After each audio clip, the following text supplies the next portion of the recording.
Αυτή είναι τρελή, τα έχει παίξει, τα έχει παίξει. Και από εδώ πέρα είναι το δωμάτιο που διαβάζω βιβλία και βλέπω εσένα. Ναι. Τι είναι αυτό?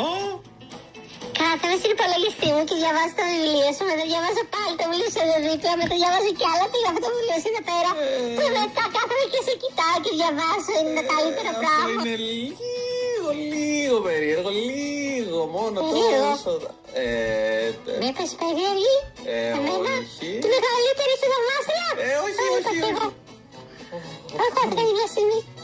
Έλα, έχω κι άλλα να σου δείξω. Κι άλλα, εδώ πέρα έχουμε και μουσική, πώς σου φαίνεται το αγαπημένο μου ραδιόφωνο. Από ραδιόφωνο ίσως να μπορούσα να επικοινωνήσω κάποτε. Η αγαπημένη μου μουσική είναι η παραδοσιακή κινέζικη μουσική και την ακούω συνέχεια.